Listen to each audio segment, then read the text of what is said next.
인도의 개척 선교사였던 스카 선교사님의 이야기가 있는데요. 한 번은 그 미개척 선교지를 향해서 갔는데 원주민을 만나게 됐습니다. 그런데 그 원주민들이 하나같이 창을 들고 심장을 찌르려고 노려보고 있었습니다. 그때 스카 선교사가 이젠 죽었구나 생각하고 죽기 전에 바이올린을 거기서 끄집어내서 그러면서 원주민의 언어로 마지막 찬송을 부르기 시작했습니다. 그 찬송이 오늘 우리가 불렀던 주 예수 이름 높여 다 찬양하여라, 그 찬양이었습니다. 한참 찬양을 하고 있는데 눈을 감고 죽음을 생각하고 1절, 2절, 3절, 4절을 부르는데 창을 안 던지는 거예요. 그래서 4절이 다 끝나고 난 다음에 눈을 떠보니까 그들이 그 창을 다 땅에 내려놓고 모여 있었습니다. 그래서 그들이 와서 하는 말이 그 높으신 이름이 누군지를 한번 우리에게 알려달라, 그런 얘기를 했습니다. 그러면서 그들이 예수 복음이 전하고 그 원주민들에게 기독교가 들어간 그런 얘기가 있습니다. 오늘 본문은 사가랴의 찬양에 대한 이야기입니다. 사가랴가 서판에 요한이라는 이름을 썼을 때도 놀라운 일이 벌어졌는데요. 64절에 보면 혀가 풀리고 말을 하게 되면서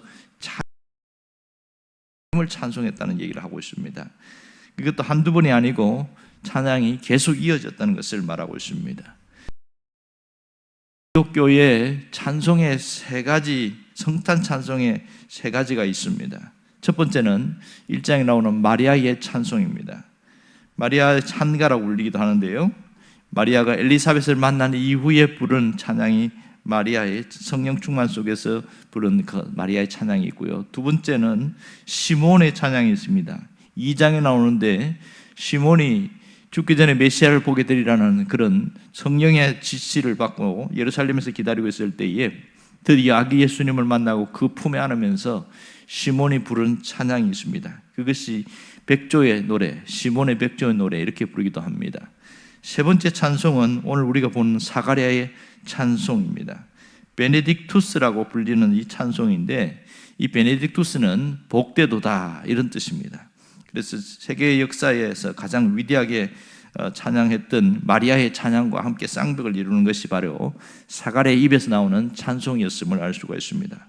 그러면 사가랴가 무슨 찬송을 했을까? 이게 상당히 궁금하지요. 그리고 또 어떻게 찬송했을까? 이 찬송의 대상은 누구였는가? 이걸 우리가 오늘 살펴보려고 합니다. 사가랴의 찬양은 일종의 신앙 고백이요, 어떤 신앙적 결단이 들어있음을 알 수 있습니다. 그러니까 사가랴가 찬양한 걸 보면 이 아이를 어떻게 키울 것인가에 대한 분명한 선언이 나와 있는데요. 이 아이는 가문의 영광을 위해서 키울 아이가 아니고 하나님의 영광을 위해서 키워야 될 아이다, 그런 선언이 있는 것이죠. 그래서 내가 이 아이를 주의 길을 예비하는 자로 키우겠습니다 하는 그런 고백적인 찬송이 있습니다. 그러니까 쉽게 말해서 집안의 종손으로 키우려는 것이 아니라 하나님이 주신 주의 길을 예비하는 자로 키우겠다, 이렇게 이야기합니다. 그러니까 이 사가랴의 찬송 속에는 신앙 고백이 들어있고요, 아주 특별함이 있습니다. 그래서 사가랴의 찬송에 보면 내 아들아 이런 말이 한마디도 나오지 않습니다. 그러면서 공적인 호칭을 붙입니다. 이 아이는 이렇게 표현합니다. 여러분들이 뒤에 보면 76절에 보면 주의 길을 예비하실 이 아이요, 이렇게 표현하고 있습니다.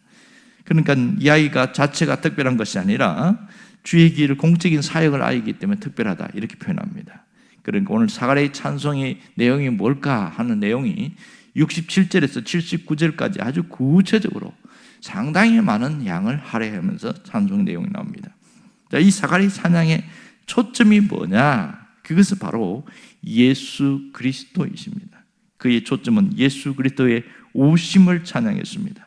예수 그리스도가 세상에 오셔서 백성들의 죄를 속량하실 것이다, 이것이 핵심이었습니다. 그러니까 백성들의 죄를 속량하실 하나님 은혜에 대한 찬양이라고 할 수 있지요. 이 속량이란 말은 몸값을 주고 자유케 한다, 이런 뜻입니다. 메시아가 오셔서 할 일은 바로 죄에 팔려서 죄의 종로로 하던 백성들을 주님께서 자기 몸값을 지불해서 우리를 자유롭게 한다는 그런 것이 사가랴의 찬양이에요. 전부였습니다. 그러기 위해서 누구를 보내느냐? 바로 주의 길을 예비하는 자를 보낸다고 하는 겁니다. 그래서 76절 후반절에 보면 요한이 장차 주 앞에서 그의 길을 준비하는 아이가 될 것이다, 이 얘기를 하고 있습니다. 이미 이 얘기는 이사야 선지자를 통해서 예언되었습니다. 이사야 26장 7절에 보면 주께서 의인의 첩경을 평탄하게 하시는도다, 이런 말씀이 있습니다. 그러니까 이 아이는 장차 왕의 행차를 알리고 그 첩경, 그 길을 평탄하게 건설할 자다, 그런 얘기가 되는 것이죠. 그러니까 이 아이는 하나님의 일을 위해서 내 집에 보내셨다, 사가랴는 그것을 찬송하고 있습니다. 이 사가랴의 찬양이 의미하는 것이 무엇인지 우리가 생각해 봐야 됩니다. 이것은 우리가 우리의 입술로 가장 중요하게 해야 할 일들이 있는데, 그 중에 하나가 하나님을 찬양하는 일, 하나님을 높여드리는 일이라는 것을 말하고 있습니다. 그 찬양의 중심에는 예수 그리스도가 있어야 함을 말합니다. 여러분, 우리가 항상 찬양해야 할 이유가 무엇인지를 우리가 분명히 깨닫고 살아야 한다는 것이죠. 예수 그리스도가 찬송의 주제가 된다면 어떤 일을 당해도 그 찬양하는 사람에게는 요동하지 않는 놀라운 일들이 생기게 될 것이고, 우리는 하나님이 우리에게 끝까지 찬양할 이유를 주셨음을 말하고 있습니다. 근데 사람들이 일반적으로 보면 언제 노래를 부릅니까? 대부분 보면 기분 좋을 때 노래를 많이 부릅니다. 뭔가 감정적으로 업됐을 때, 고조됐을 때 노래를 참 많이 부르고요. 또 어떤 분들은 좋은 일이 생기면 노래를 부릅니다. 콧노래로 흥얼거리기도 하고, 그렇게 즐겨 또 자기가 자주 애창하는 노래를 부르기도 합니다. 또 그런가 하면 슬플 때, 우울할 때 노래 부르는 사람도 봤습니다. 술에 만취된 상태에서 소주병을 다 들고서 막 노래 부르는 사람을 봤습니다. 근데 눈에 눈물이 주르르 흘러내리는 겁니다. 그 노래 가사가 자기 인생과 똑같다는 얘기가 되겠지요. 그런데 신앙인들은 언제 찬양을 합니까? 신앙인들이 가장 찬양을 많이 부르는 시간은 예배 시간입니다. 예배 전에 부르는 찬송, 예배 중간에 부르는, 예배 시간에 부르는 찬양, 그리고 예배 후에 부르는 찬양. 그러니까 가장 많이 부르는 것은 예배 시간이라고 할 수 있겠지요. 또한 개인적으로는 일이 잘 풀리면 기뻐서 찬송을 하게 됩니다. 너무 좋은 일이 생겨서 신나서 노래를 부르는 경우도 있습니다. 그리고 감사해서 부르는 노래가 되죠. 그런가 하면 은혜를 많이 받으면 찬송을 합니다. 성령 충만하면 찬송하게 되는 것이죠. 이런 찬양은 감격의 찬양이고 감동과 감사의 찬양인 것을 알 수 있습니다. 하지만 우리가 고난을 당할 때, 괴로움을 많이 당할 때 찬송을 잘 부르지 않습니다. 어떤 일들이 잘 틀어질 때, 또 하던 일이 잘 안 될 때, 그럴 때는 또 찬송을 잘 부르지 않습니다. 그런데 시편에 보면 너희는 여호와를 찬양하라, 이런 얘기를 하는데, 그 찬양하라는 내용들의 중간에 보면 좋은 일이 있을 때도 찬송하지만 그렇지 않을 때도 찬송을 해라, 그런 일을 말하고 있습니다. 시편 146편 1절을 보니까 내 영혼아 여호와를 찬양하라, 이렇게 강조합니다. 그러니까 어떠한 상황에도 찬양하라는 얘기를 각 써놨는데요. 그러니까 고난 중에, 고통 중에도, 환난을 당해도 찬양을 부르면 놀라운 일들이 일어난다는 것이 성경의 증언입니다. 문제가 해결되는 역사가 나타나죠. 구약에 보면 찬양을 불러갖고 문제를 해결한 사람들의 이야기가 나옵니다. 그 중에 하나가 여호사밧입니다. 이 국가적으로 그렇게 어떤 군사력이 준비가 되지 않았는데 아람 연합군들이 들어왔을 때 여호사밧이 한 일은 뭐냐면, 너무 두려워서 성전에서 무릎 꿇고 기도한 다음에, 그리고 전쟁을 나가는데 성가대를 만들어서 나갑니다. 희한한 일을 하지요.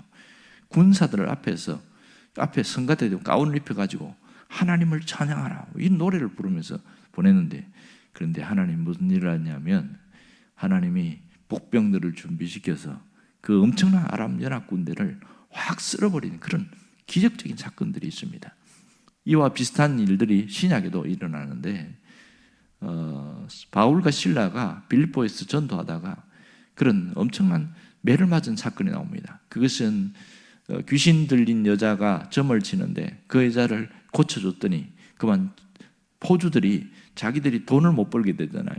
그래서 빌립보 감옥에 끌려가서 그래서 엄청난 매를 맞고 기절하다시피 해서 거기서 들어갔는데 정신을 차리고 그 지하 감옥에 거기서 그들이 하나님을 찬양하더라 이런 얘기를 합니다.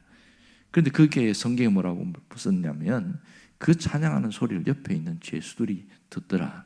그런데 무슨 일이 벌어진지 아시지요? 갑자기 옥터가 흔들리기 시작하면서 옥문이 열렸습니다. 보통 지진이 나면 집이 무너지고 그 사람들이 죽게 마련했는데 이 지진은 희한했습니다. 전부 다 감옥 문만 다 열린 거예요. 그렇지만 사도 바울이 나가지 않았잖아요. 이 엄청난 일들이 성경에 나타나는 것을 우리에게 기록하는 이유는 우리가 찬양하게 될 때 하나님이 역사하신다는 겁니다. 악한 영의 터가 흔들리고 흑암의 세력이 무너지고 묶인 사슬이 풀리는 그런 일들이 일어난다. 그 얘기를 합니다. 미국의 여성 소설가 중에 그 펄벅이라는 분이 있습니다. 돼지라는 장편 소설을 써서 최초로 노벨 문학상을 받았는데요. 이분이 아버지가 중국인 선교사였습니다. 근데 그때 중국인 선교 사역할 때 일들이 있었는데요. 무슨 일이 있냐면 아버지가 전도 여행을 나간 이후에 어머니와 펄벅이 어린 딸이 있었는데 근데 그때에 중국에 엄청난 가뭄이 찾아오게 되었고 그 중국인들이 미신을 잘 섬기잖아요. 그래서 이 가뭄의 원인이 어디 있냐? 서양인들이 우리 땅에 와서 그렇다. 이런 이상한 소문을 퍼뜨리는 거예요. 그 사람들이 모여갖고 뭐라고 그러냐면 오늘 밤에 저 서양인 있는 저 집을 쳐들어가서 다 죽여버리자. 그런 거예요. 그래서 실제로 그 얘기를 듣고 그 어머니가 기도하고 막 그런데 실제 쳐들어왔습니다. 그때 기도하다가 탁 재치 있게 떠오른 게 뭐냐면 이거 어떻게 될지 모르겠지만 하고 그 지방의 안방에 있는 작은 피아노 있는데 뭐 요즘처럼 큰 건 아니겠죠. 일종의 풍금 같은 건데요. 거기다가 찬양을 하는데 중국어로 찬양을 막 불렀어요. 한참 찬양을 하는데 갑자기 이들이 막 웅성웅성한 사람들이 조용해지더니 가만히 있는 거예요. 죽이러 왔던 그들이 오히려 멋져가고 돌아간 이 엄청난 기적 같은 사건들이 실제로 있었습니다. 자, 여러분 무엇을 얘기합니까? 우리가 눈앞에 캄캄한 일들이 굉장히 많습니다. 마음이 막 답답하고 그렇게 고난이 당하는 일들이 굉장히 많습니다. 그럴 때 우리가 놓치지 말아야 할 게 뭐냐? 찬양이라는 거예요. 찬양이라는 거. 제가 30년 전에 읽은 책 중에 보면 찬송생활의 권능이라는 책에도 보면 찬양은 강력한 능력이 있다. 거기 보면 찬양을 했을 때 어떤 일들이 일어나는가 얘기를 자세하게 써놨습니다. 멀린 케드로스 목사님이 쓰신 그 책인데요. 그 책에 보면 찬양을 했더니 하나님이 어떻게 일하시는가를 아주 자세하게 해놓습니다. 우리는 일이 잘 될 때만 찬양할 것이 아니라 답답할 때, 마음이 힘들 때, 공부할 때도 찬양할 수 있어야 한다. 그것이 이야기됩니다. 말씀 마무리하려고 합니다. 왕자와 꾀꼬리라는 그런 이야기가 있습니다. 어느 날 왕자가 아주 노래 잘하는 황금 꾀꼬리를 한 마리를 사갖고 왔습니다. 이 왕자는 꾀꼬리의 노래소리를 너무 좋아했고 그리고 아끼고 사랑했습니다. 그런데 어느 날 저녁부터 이 꾀꼬리가 노래를 부르지 않는 거예요. 그리고 항상 시무룩해하고 있고. 근데 이 왕자가 물었어요. 너 왜 요즘은 노래 안 부르냐? 그랬더니 꾀꼬리가 뭐라고 그러냐면 제가 노래 부를 처지가 아닙니다. 그러는 겁니다. 저 밖에 개구리들이 너무 떠들고 시끄럽게 해서 노래 부를 마음이 안 생겨서 못 부릅니다. 그렇게 얘기했어요. 그랬더니 왕자가 개구리에게 이렇게 이야기합니다. 개구리 소리 때문에 내 소리를 듣지 않으니까 온통 주변에 개구리 소리만 들리지 않냐.